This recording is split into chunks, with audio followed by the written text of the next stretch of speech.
purpose behind it. See how this one has a groove cut? Yeah. None of the other ones do that. Like, none of them. Only one that has a groove cut. It has to be.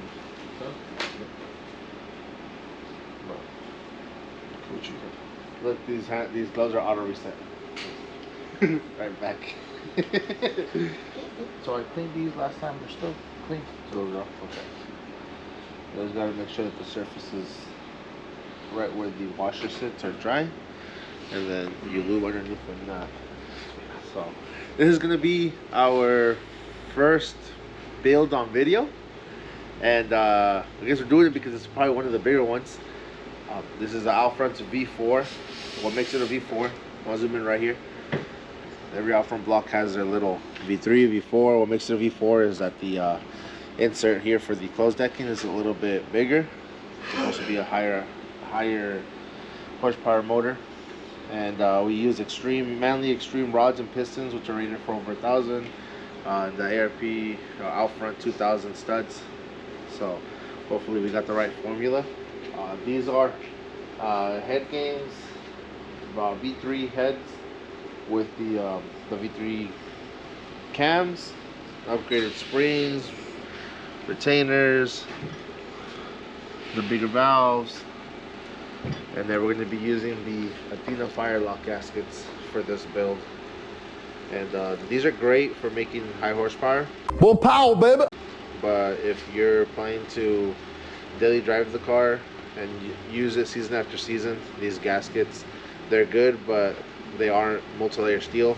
And if you ever have any issues or need to take it apart or have to service the engine anyway that the head has to come off, the Athena fire rings do cut into the surface of the heads, so you will need some machine work after that to get those heads back on.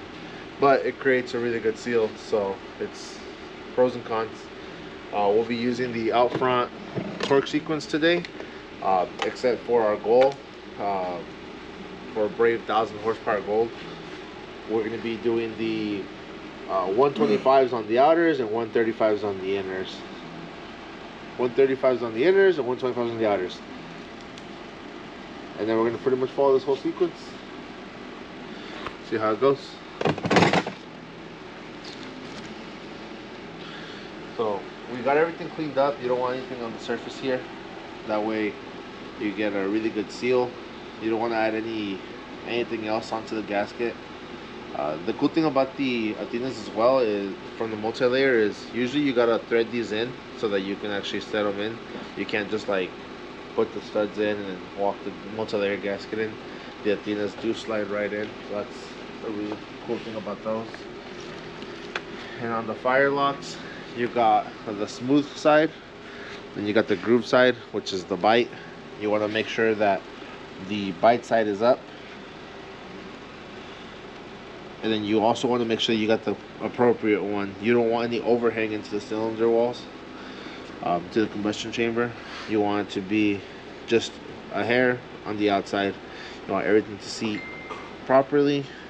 Make sure nothing is overlapping anything, so you get a really good seal. We went ahead and prepped everything here. We got everything cleaned out and re-lubed. We set everything aside and we got everything cleaned up, or we'll be showing you that as well. But time is of the essence, so we're trying to move along here.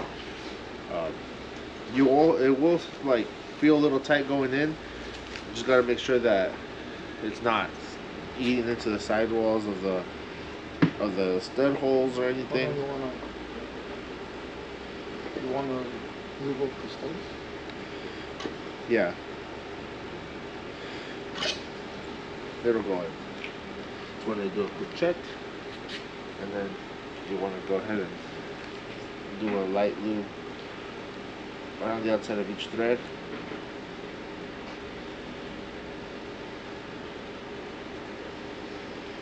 These head studs normally come with a little lube packet. The only reason I'm using this is because we do so many of these Subaru engine builds that we have an actual jar. The ARP Ultra Torque assembly.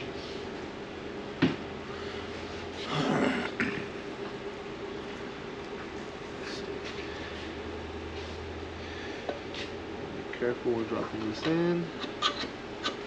A little bit of a wiggle. Nice. And you want to, there's these little dowel inserts that you need to make sure they go into. Mine just slapped right into place, so just do a little. That's it. Everything stayed where it's supposed to be. That's pretty much it.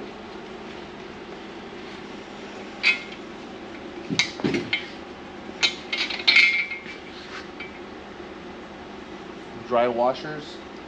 You don't want any lube on the back side of them.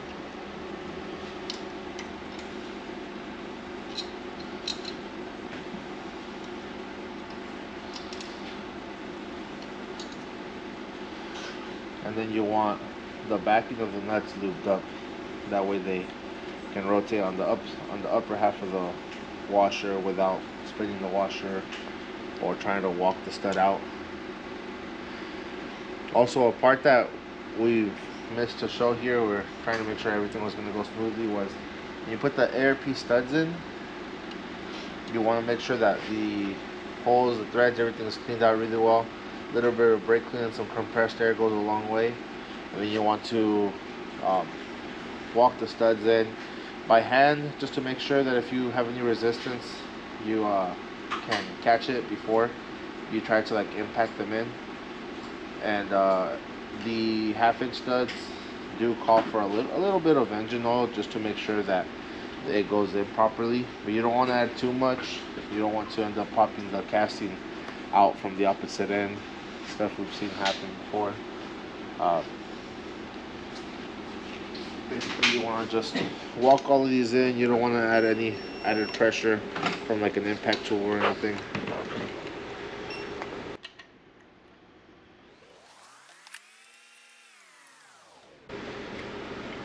One thing I will say now is I don't have a mic. Should probably invest in one here soon, but we're gonna see how these go. It's a pretty strong start to our YouTube videos, but hopefully everything goes smooth and we can keep making a lot more of these. So the first thing it calls for, and if you have a digital torque wrench, it makes it much simpler. This is a snap-on, one of the only snap-on tools we own. We don't really invest in the brand. The tool's a tool and it'll work.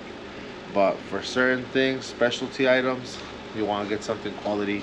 This one is Snap-on Digital, and we use good multi-point 14 for the bolts, for the nuts, and just a nice extension, just so you can make sure you have enough room to work around it.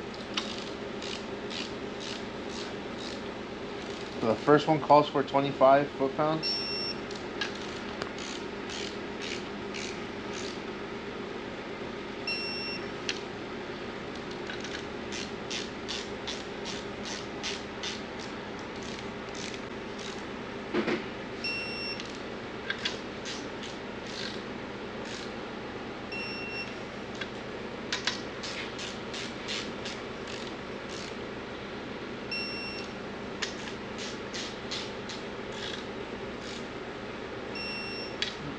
Foot-pounds. This is the order you want to go in, and there's everything's here. Alfred provides these instructions, but for some reason they're nowhere to be, like, there's no videos of this to be found online. You gotta really do some digging. So trying to get this out, that way everybody kind of knows the sequence and knows exactly what it is that we're doing with these. If we do reach our power goal, we definitely want to have a record of what was all done to it. That way we see a lot more of these high horsepower Subarus. If people desire to be in the platform, it works out better for everybody.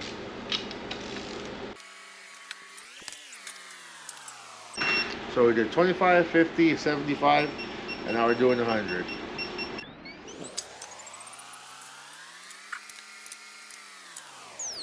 Okay, now it says to loosen all the nuts one by one in reverse order. So I won't be using my torque wrench to do that. I'll be using a breaker bar.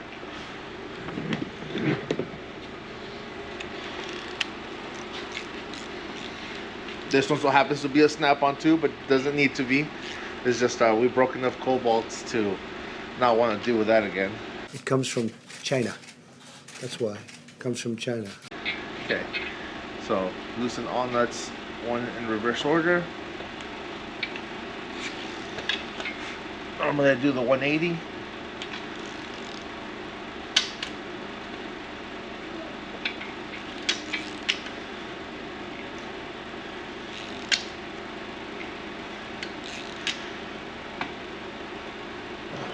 And you want to go back and do the sequence again.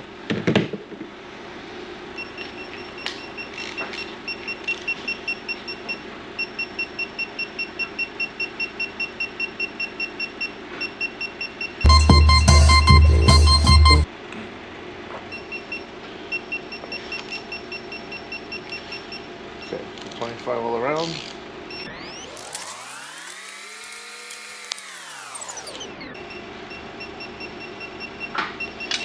Five and 50.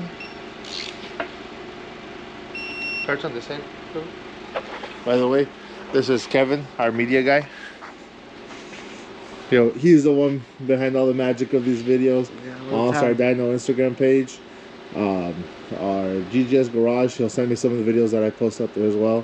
And he'll be the one pretty much doing all these YouTube videos, following us around. You'll see him every here and there. From time to time. We'll be at all the car events this year. We'll be at multiple race events. We'll try to record everything. Hell yeah. Yeah, we'll see. And real quick, this is Martin, the owner of this beautiful Forester that we're building this heavy hitter block for. And that's Brian over there, who's keeps the flow going while we're doing this. All right. Where are the keys at? They're gonna be at the door. Yeah. You go over by like half foot-pound and it goes into the red. Shut up!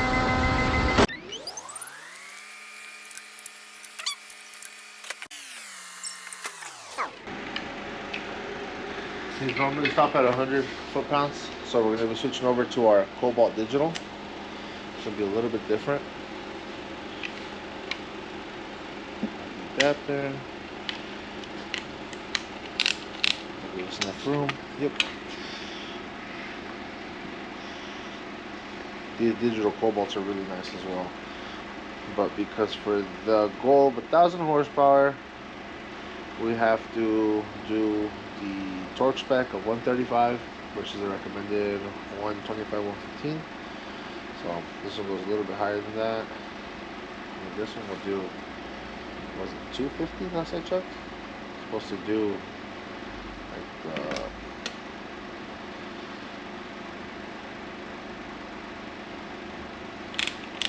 the leaf spring packs of semi trucks. So 135 in the middle. Okay. This one does 135.1, 0.2, 0.3. There we go. Alright, here we go.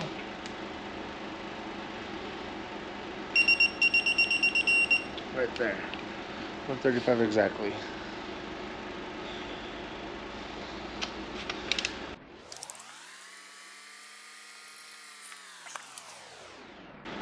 And then 125s on 3, 4, 5, 6. 125 of the other ones.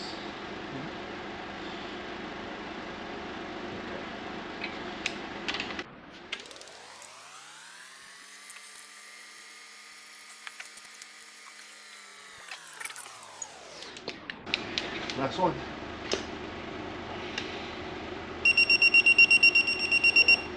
There we go. That's insane. It's a lot. Cool. And that's it. One side down. Check the part number. Stage 3s.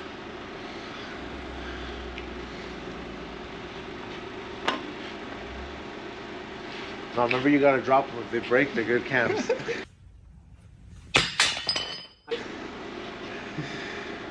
Alright. So they're caps. Take.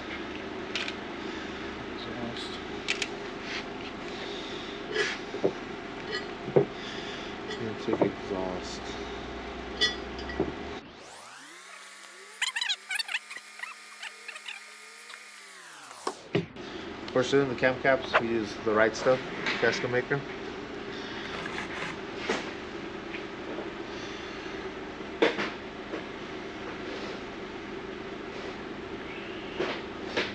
Drop a nice little bead on the inside there. Make sure you don't get it into the oil channels right there. Same thing here. It's not an absolutely perfect bead because you don't ever just want to leave it and trust that it'll squish correctly. You want to actually make sure it's going to go where it needs to go.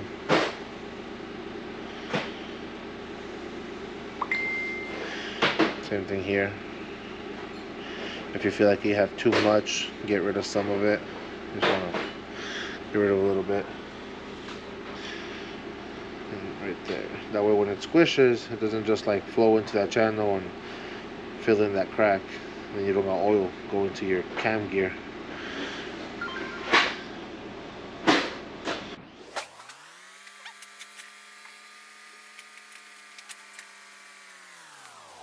There we go.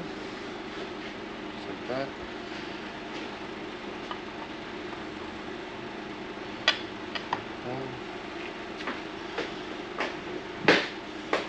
And you ever want to get these bolts mixed up, you got some that have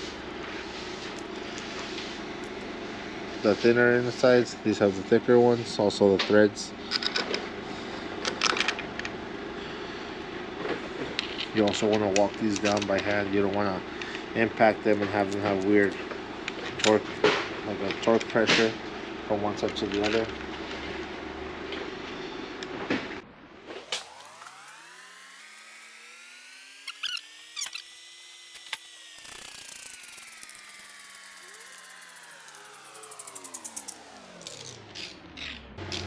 So tighten up, crisscross.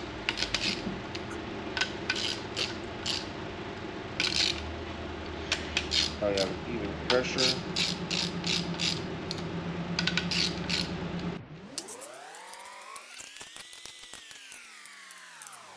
Cool. Get them nice and snug. Then you want to go back with a torque wrench and make sure they're the right. I'm pretty much tight. My hand to the crisscross pattern. You're just gonna go back and double check. We've been doing this so long, it's kind of a feel now. It's basically 10 pounds, 10 foot-pounds. They say 7 to 11, but we just do the 10 to be safe. These front ones, I usually go a little bit softer because the threads are much smaller.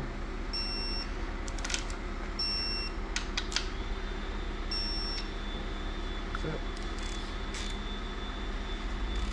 Now we're gonna flip it over to the other head. You may want to make sure your cams and everything's torqued down. So one, you don't forget, and then two, your buckets don't fall out. Your buckets fall out, you're gonna have a bad day.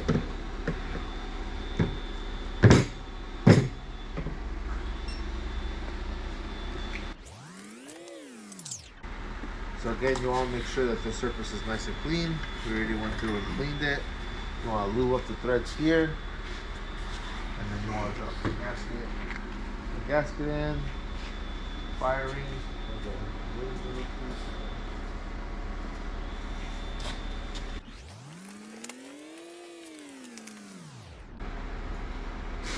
Your 101.3 millimeter gaskets to 120.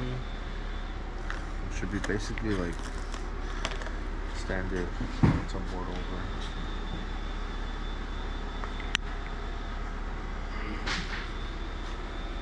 Yeah, see, they slide right into the threads. You don't gotta fight over nothing. It just falls in. Make sure alignment dial's there. Make sure your oil port is on the oil port side. You can install these backwards. We've seen it done. We've never done it ourselves, but we've seen it done. We've had to go back and fix some of them.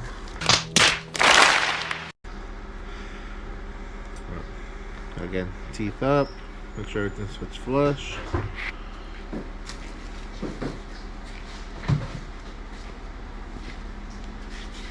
We'll throw, without getting any of this on anything else. Lube up the threads. There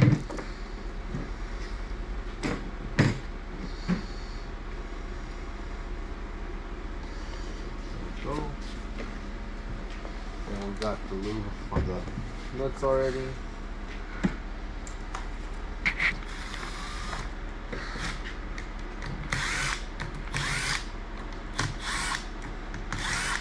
As you disassemble the head as well, you want to make sure everything is in order. That way you don't mix anything up. These, since they were done by a special company, they wrote the exhaust and intake marks and where they went.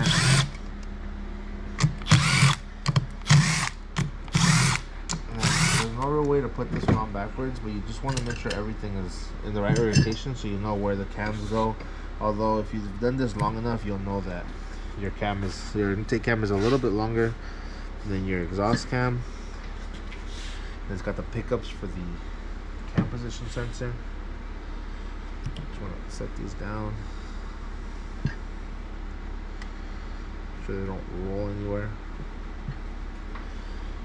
You want to make sure like all this stuff when you go to assemble it, you want to make sure all that stuff is cleaned up. But we'll worry about that later. Right now we need to make sure that everything underneath is nice and dry. The washer seats are dry as well. And then nothing has moved over here. Hopefully line it up. Wiggle, wiggle, wiggle. Get it to line in good.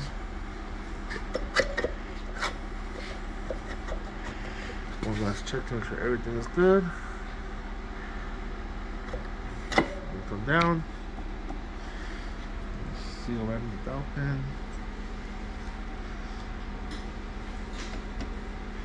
Alright, we're good.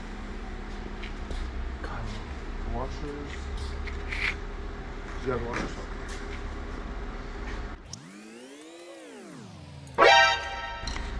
We'll kill the gap right now with a little bit of pressure.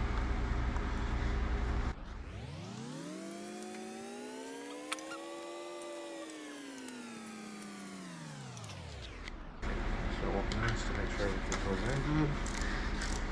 Oh yeah, I decided it. Let's probably do it by hand now. There we go.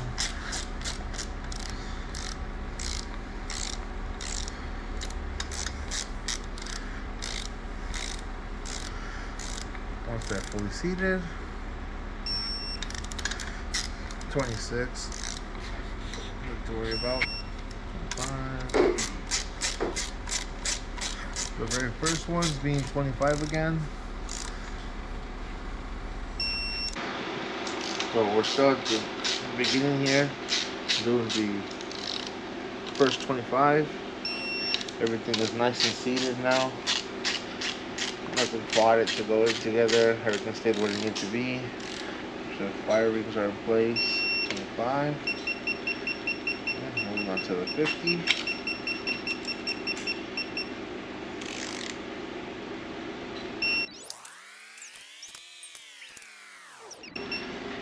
Now 75.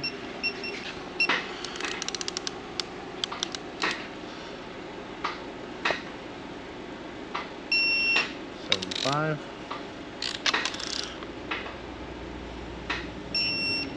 75.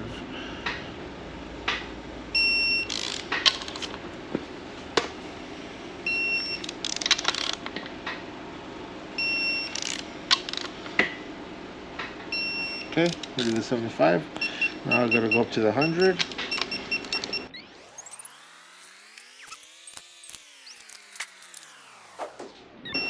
Okay. And then we gotta back them up. I'm gonna start over with the 25 again. Take us up to the 25 real quick. Again, not backing it up with a torque wrench. Doing the 180 with a breaker bar.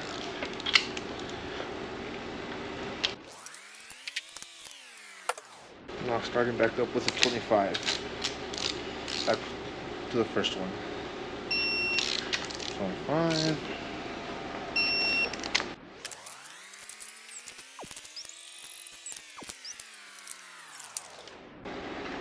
Those are all the 50s.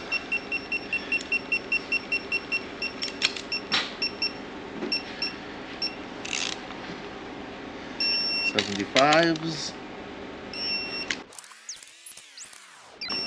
There we go. Now switch over to the big one. So do the 135s in the middle, and the 125s at the end. There we go. Alright.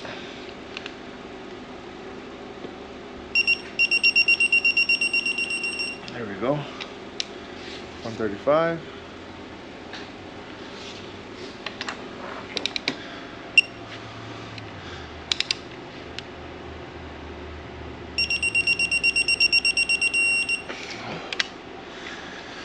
Yeah, 136 on that one, but should be fine. 125. And 125 on the outsides.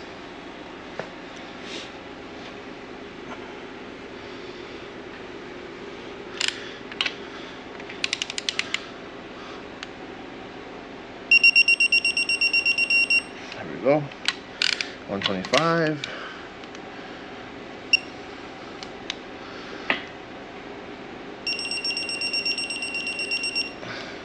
125. There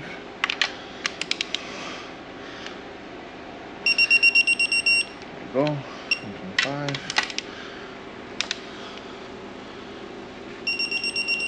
Perfect. 125. Perfect. Perfect.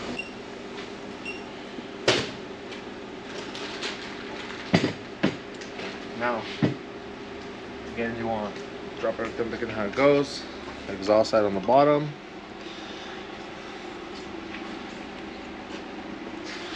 And take up top. The 2 cam caps. Make sure everything reads going forward. These don't have arrows. Factory ones have arrows, but these are built heads, they don't have the arrows. Again, walk them in by hand.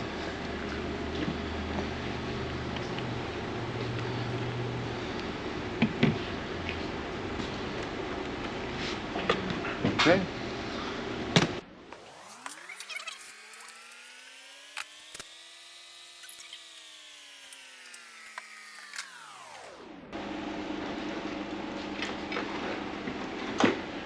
Again, you want to drop a thin bead. Do it, wipe it down just to make sure you're not getting excess that'll go into the oil channels. Once everything gets cleaned up, pop it on. Make sure it goes on correctly. The bigger bolts in the back. The smaller bolts in the front.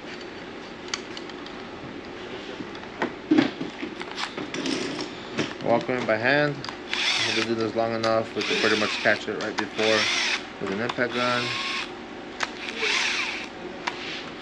Speed up the process a little. Make sure the threads aren't catching anywhere. Do the final tightness by hand.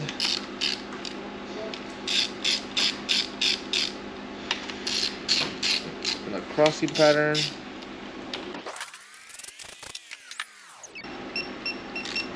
Make sure they're all to 10 foot-pounds.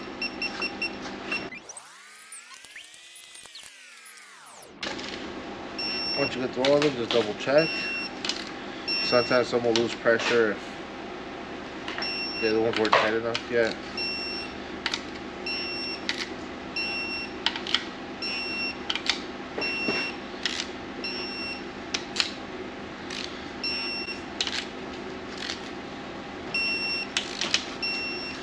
And you want to make sure your cams move freely afterwards.